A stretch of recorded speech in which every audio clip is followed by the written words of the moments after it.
Alright, good evening ladies and gentlemen. This is Talk of the Tongue, but today, Talk of the Tongue gonna be Talk of the World. Because the show focused today, for a while we've been trying to wait for the perfect opportunity to bring back the Talk of the Tongue show. And there's no more perfect opportunity than now, when there's, instead of Talk of the Tongue, the world the talk. Talk of the World. Right now is about the death of legendary Cuban leader Fidel Castro. And in studios with us tonight we have no other than Dr. Ludwig Palacio, somebody who has traveled to Cuba, somebody who has studied in Cuba, somebody who knows Cuba in depth. So in the little time we have tonight, we're gonna count on the doctor to recall and recount some of the things about Cuba that make Fidel great. You know, you notice that, well, today of course I use my Cuban hat and we drink Cuban mojitos, right? Famous thing about Cuba. But on the serious side, as you listen to the different news from around the world, it's interesting to hear how some people, well, not some people, but only the American media, the mainstream American media, whenever they refer to Fidel, they talk about the Cuban dictator. Now, to us in the rest of the world, we did not see Fidel as a dictator. We saw him as somebody who contributed to humanity, who looked out for the small man and the small woman, who looked out for human beings as a whole. And Doc, you experienced this firsthand. Yes. So why don't you tell us a little bit, and the people out there, a little bit about your experience. I mean, here we have a born and bred Punta Gorda man who has benefited directly from this revolution, the Cuban Revolution. Okay, thank you very much, Will. Greetings to all Belizeans in TV land and the rest of the world. Indeed, we're here to reminisce a bit about the great Fidel Castro. I was born here in PG, like you rightly said, Will. And we used to hear quite a lot of things about this figure, good and bad. Of course, mostly bad because of the source it was coming from. I grew up in a Martinez family household where politics was commonplace. My grandfather, F.B. Martinez, was a politician. My grandmother was the mayor of this town at one time. That's correct.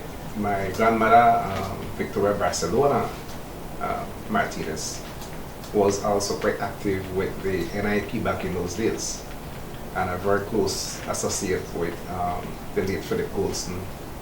And so I grew up in a politically charged, if you will, family background.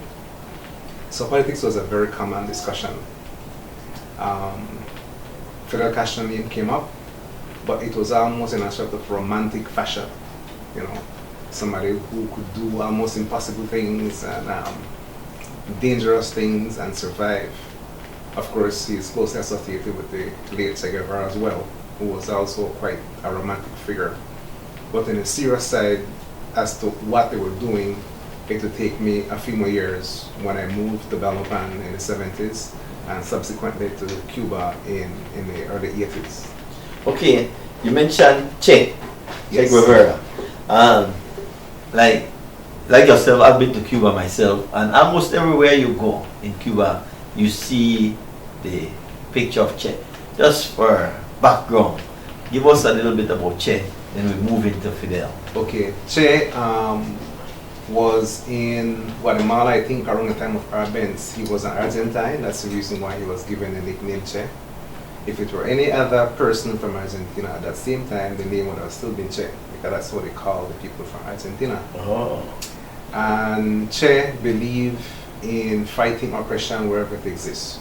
So obviously later on, when he and Fidel met, that was a common thread between them. Che believed that you can go all over the world and carry out armed struggles and armed revolution to throw out the oppressor. Complicated, romantic. Those could be how we sum it up. Fidel, of course, was, to my mind, a bit more intellectual, and of course had a longer life to carry out more things than Che, because of his demise in, I guess, 67, whatever it is, in South America, Bolivia, I think it was, when he was captured and killed. Of course, by that time, he had already set in motion a movement, a consciousness. In fact, I understand that his figure is one of the most recognized and I guess most sold worldwide. From Guatemala, he went to Mexico, where he was working with a newspaper. That's Che Guevara. And I understand he passed through Belize at that time, because remember the government of Arbenz was overthrown. Yeah. So he was running for his life. In Mexico,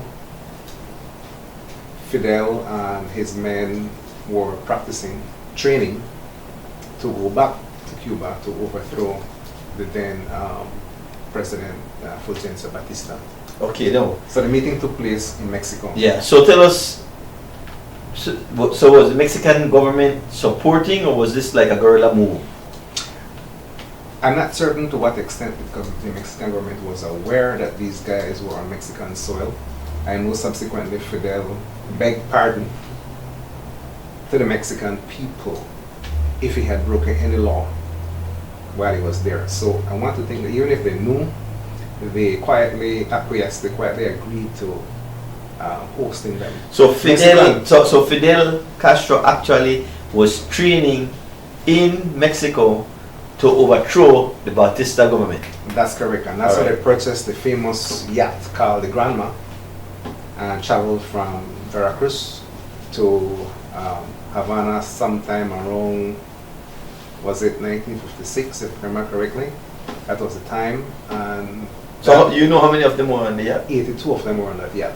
Yeah, and these 82 brave men, led by Fidel Castro, yes, sailed from Veracruz to Havana in a leaky boat. Yeah. 1,200 kilometers, I think it was, or miles. Yeah, probably kilometers. Okay, whatever it was, but it was supposed to be a 5-day journey, but it ended up being 8 days because of rough seas and the condition of the boat. Okay. That was an ill-fated journey, and many of the 82 persons died. I think only about 11 survived. Really? That's correct. I remember an anecdote that Fidel shared, because one of Batista's soldiers was he was in charge of the men who were about to shoot Fidel, and he was kind of caught off guard. That's the reason why it is mentioned, or he mentions it, that he preferred to sleep very, very minimum. So one of his own men on the boat wanted to shoot him? No, one of Batista's men. Okay. Correct. It was a group of them, maybe like 6 of them or whatever, and Fidel was among that group that survived. Because of 82, only 11 survived, like I said. Okay. So Fidel was basically defenseless. The sergeant who was in charge stopped the men from shooting Fidel. And this I heard in a speech he gave sometime in the 80s. He mentioned his only regret was that he never had time to go and thank this sergeant. He was a black man, and the way he was able to accomplish that was by telling the men, "Las ideas no se matan, you don't kill ideas. Let this man live." Subsequently, when Fidel took over, that same guy became part of Fidel's team, army, whatever. But so when he took over, let's just go back, just so that people know that the Batista was basically kind of like what we refer to as the oligarch, right? Yes. They were the rich people in Cuba. That's correct. Right. They rule Cuba. It's just like now you have a few rich people that run Belize, few rich people that run Guatemala. That's Fidel was against this, and he wanted opportunities for the poor. Kind of like right now in Belize, we have so many people who want to go to school and can't afford to go to school. So Fidel would have been championing their cause. That's totally correct. But I must add here that it wasn't as if it was a personal thing against Batista per se. Because if you could recall, one of Fidel's first wife was a relative of the same Batista. So it becomes to tangle a bit more. What he was really against and what he really wanted to change was the lifestyle of hunger, destitution, everything that goes along with poverty, prostitution. He wanted to reverse all of that. To have a nation that was more literate. Obviously today we all know the statistics that Cuba is one of the most literate countries in the world. Yep. He wanted to put an end to prostitution, gambling. In those days, remember that even the mafia were involved in gaming and those kinds of activities in Cuba. It was called the poor host of the Caribbean. Yeah. And to Fidel, that wasn't dignifying. So he wanted to change all of that for it to be a more dignified people, a more dignified country, and subsequently that carried over into his internationalist belief around the world. Okay. So then he had this, he attacked or basically invaded Cuba with just these few men and fought to overthrow Batista. Yes. Right? So that happened and he overthrew Batista. Then he took over Cuba. That's correct. Okay. Tell us about some of the things that he did immediately once he was in control of Cuba to make life better for the people of Cuba and to the wider world. The biggest thing, which of course made him the most unpopular person upon the face of the earth at that time, in the rest of the world, was the agrarian reform. He began taking away large tracts of land from the large landholders, then subsequently nationalizing different companies, all for the Cuban people. I know one of the things that I noticed that I read just a few days ago was one of the first persons to actually travel to Cuba was Mugabe, who basically, now that you say that, I could see the connection. Robert Mugabe from Zimbabwe. Who basically used that same kind of approach, take the land from the wealthy and give it to the poor to work. Yes, they believe that the people who work the land should be the owners of it. So that angered, of course, the original landowners, and subsequently many of them left to Miami.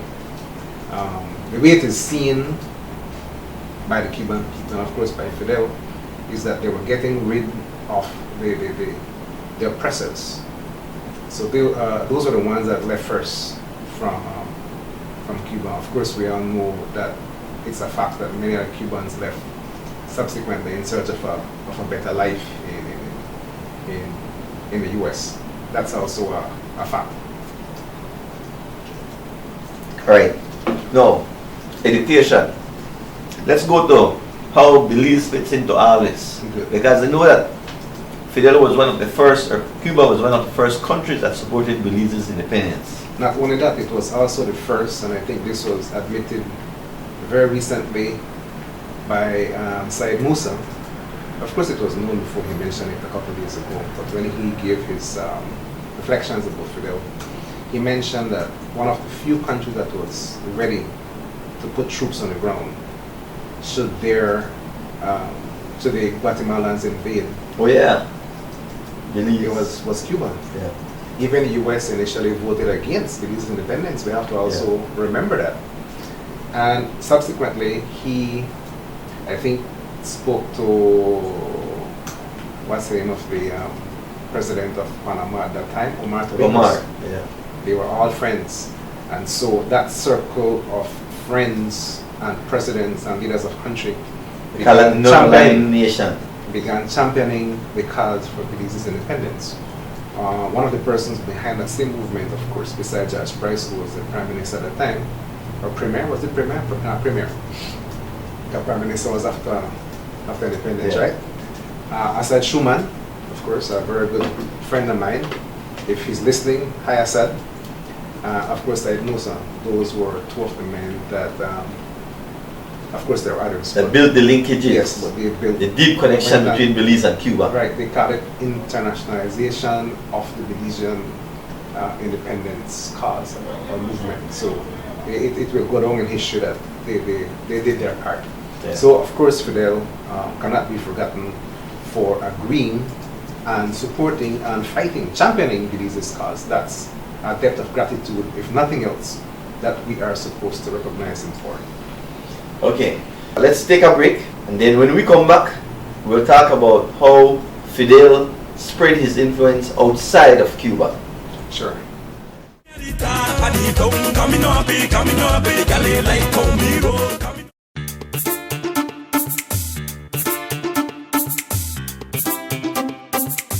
So our government of Belize is once again gearing up to shove the ICJ referendum down our throats. We must remember from recent past, the UDP administration is hellbound on doing what they want. So it is now up to us, the people, to put a stop to this. What we need to pay attention to is Article 5 of the Special Agreement between Belize and Guatemala.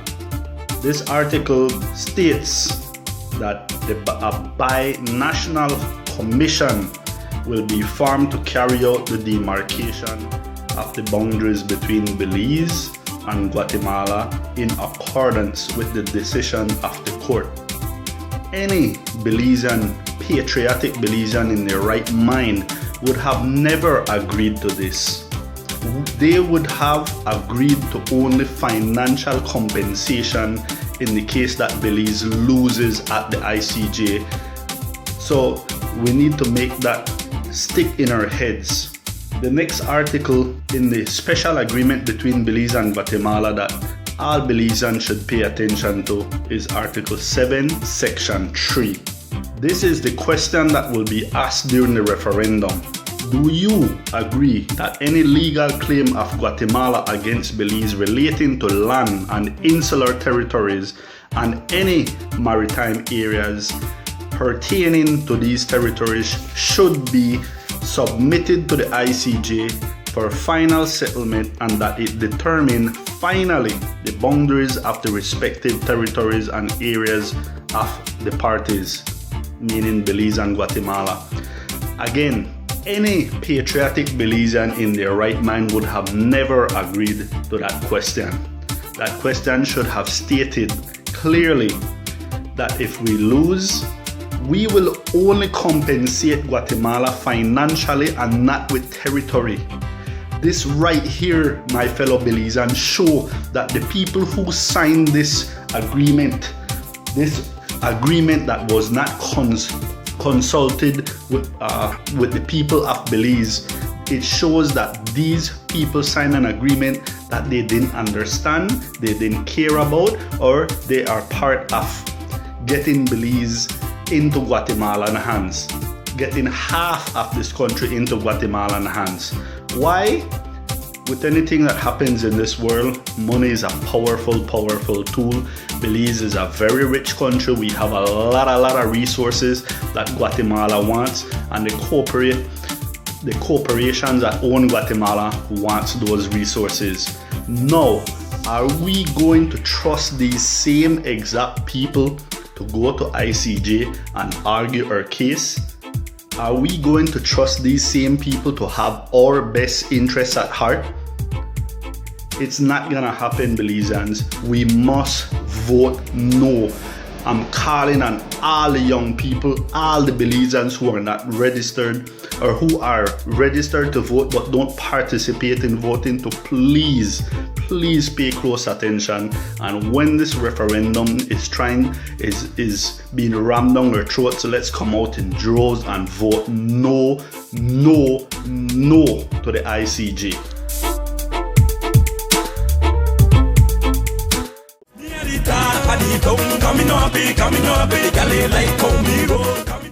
We're back here again with Dr. Ludwig Palacio, basically a son of the soil who benefited directly from the Cuban Revolution, and he's here with us tonight to share some of the goodness that happened because of the revolution. Now, we were talking earlier about Belize's connection to Cuba, but it was more than just Belize. Fidel had a big heart to help people around the world. Yes. Right? I know that one of the persons that he influenced or basically had a big impact on him was Nelson Mandela. Yes. Right? And then, like, he had troops going to where else? He had, like, fighting for freedom, basically. Namibia, Angola, Ethiopia, Yemen. I think military, what's the word, consultants, attaché, whatever the word is. I don't remember the exact correct word right now. Algeria, all those countries. So all of Africa where people, of course, were oppressed. Let's look at South Africa in this particular case, under apartheid. Nelson Mandela was in prison.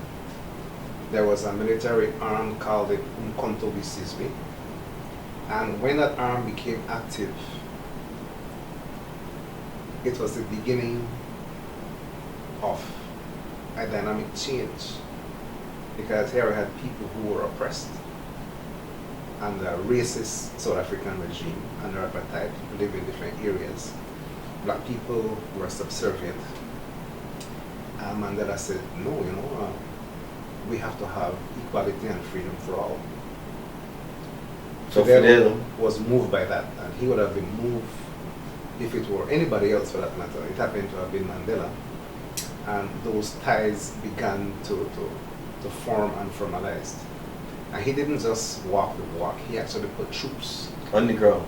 In all these African countries. To fight off apartheid. Yeah. That is documented. That obviously is manifested, or you can see it right now if you watch TV and listen to all the African leaders giving their condolences, but also their thanks and gratitude to Fidel Castro for losing Cuban lives in the thousands, to liberate countries like Namibia, Angola. These countries are all free now, as well as South Africa. And Mandela and Fidel, of course, developed a very, very close friendship. I was there when he visited Cuba, and when Mandela opened his arms and said, "When are you coming to South Africa?" And Fidel was like, "When are you coming to South Africa?" Subsequently, Fidel did go to South Africa, and the rest is well known and documented. Okay, so we know that Fidel had helped globally. Yes. Now, let's go to the Belize-Cuba connection. We talked about outside Musa and Assad Schuman, along with George Price.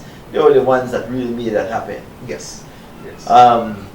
And we know that today Cuba have one of the lowest infant mortality rate in the world.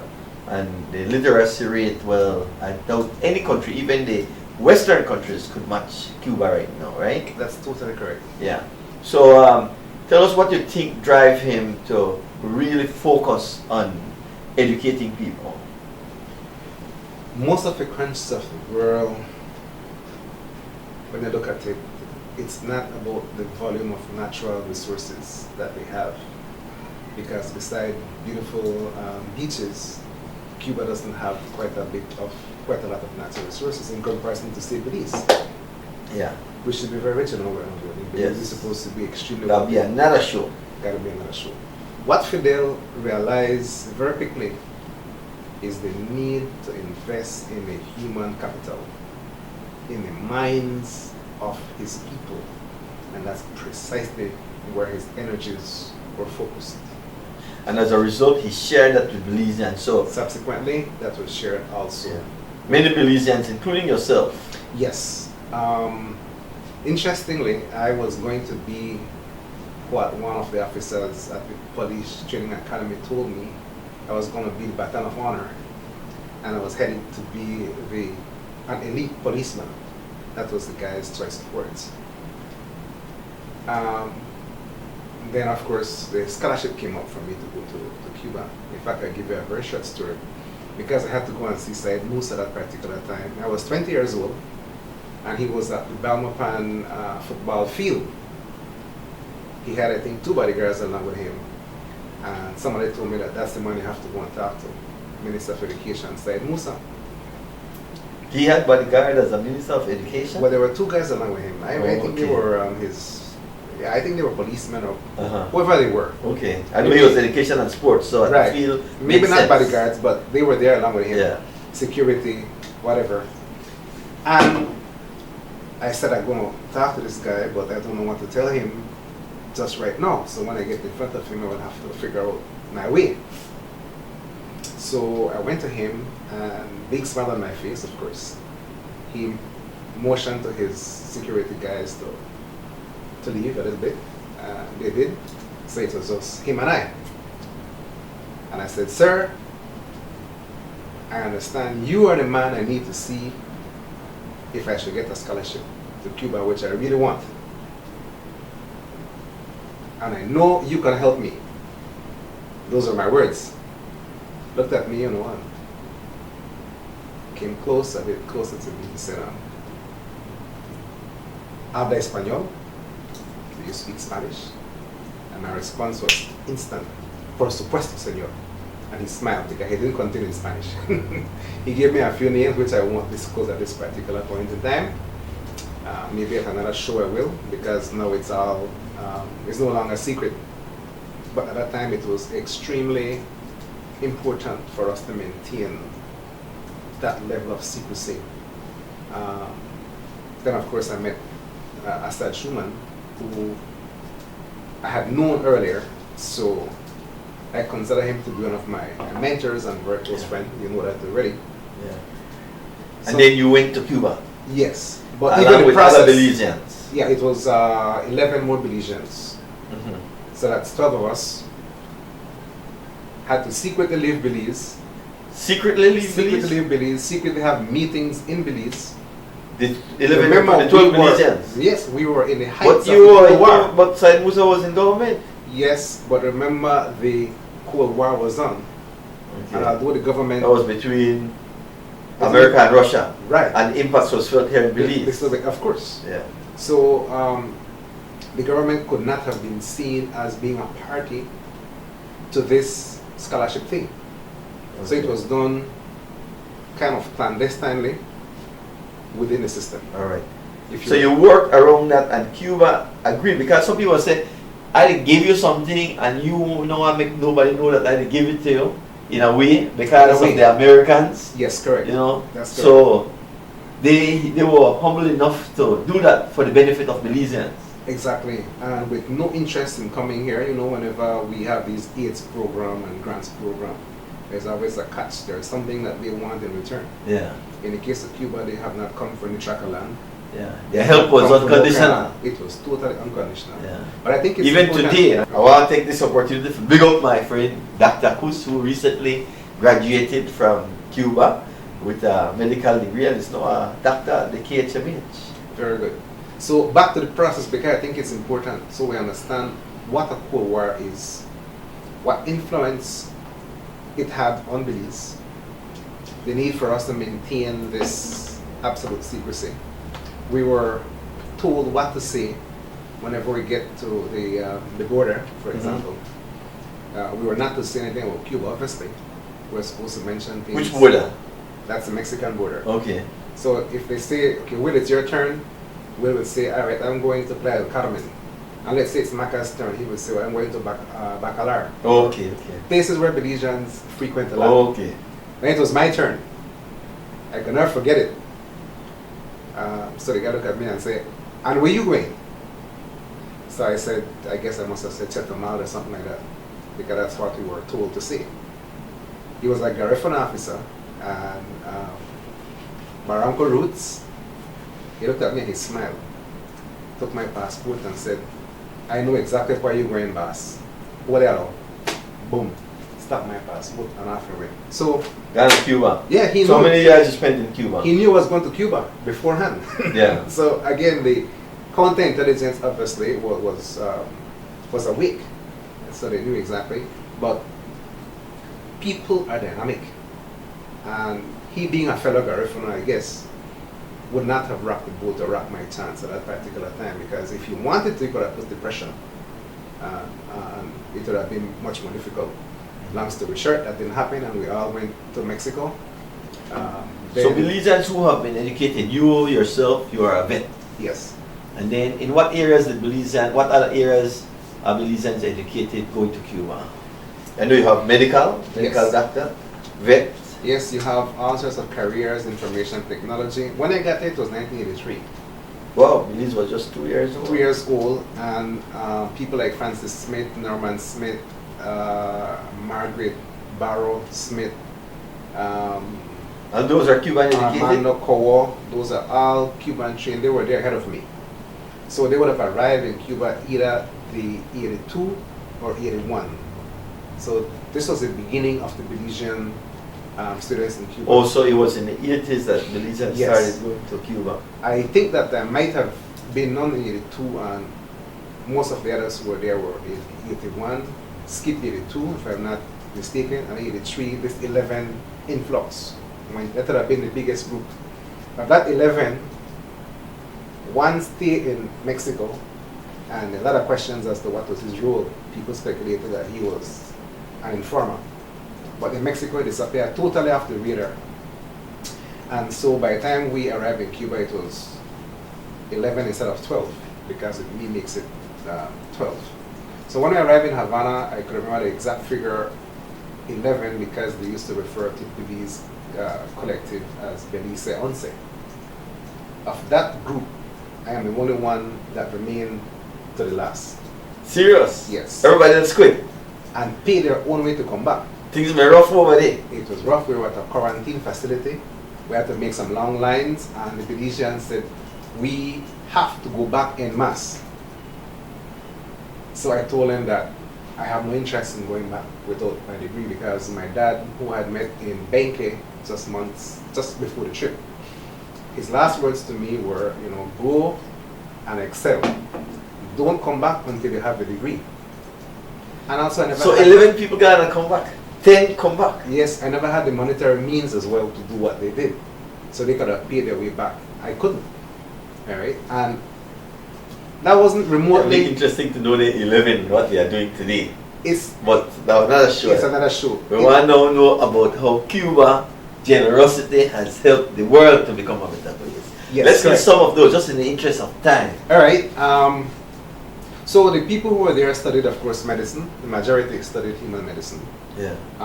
Information technology, agronomy, and I think one or two of the social sciences. Speaking of agronomy, I know that one of the things that Cuba is famous for today is basically Cuba invented organic agriculture. And I think that biotechnology, those kinds of things are all now part of what the Cuban education offers. I shouldn't say invented then, but one of the ones that really promoted, because organic agriculture, we here in Toledo have been doing that for a while. Of course. But Cuba was the one that perfected it then. Yes, because they were forced to. Remember that they... After the Cold War. Yes, and they are still technically speaking in a Cold War situation. And the mere fact that the embargo has not been lifted. Yeah. So they have to work around that, and they have to find ways of being competitive, being innovative. So those things were, as it were, the matter of invention. So do you think now that Fidel is gone, that Cuba will remain, that systems have been put in place that Cuba could remain the way it is for generations to come? Or do you think now that Fidel is dead and gone, that the system will basically collapse and capitalism will take over and Cuba will go back to the Batista days? I do not think it will go back to the Batista days, because the context is different. People have been learning, people have become educated. The investment in the human capital Will be a is such that you have individuals within the system that are ready, that are able to confront whatever reality. Okay, now explain to the Belizean people this, or to the world out there as our news is uploaded to the web. So, to the people who refer to Fidel and say, oh, he not me a dictator, we're good about him, or he not me a communist, we're good about him. Explain to the world right now the good that Fidel, kind of like list some of them. Okay. Right? So that people, you still have some people who say, oh, the man that made a dictator, he no good.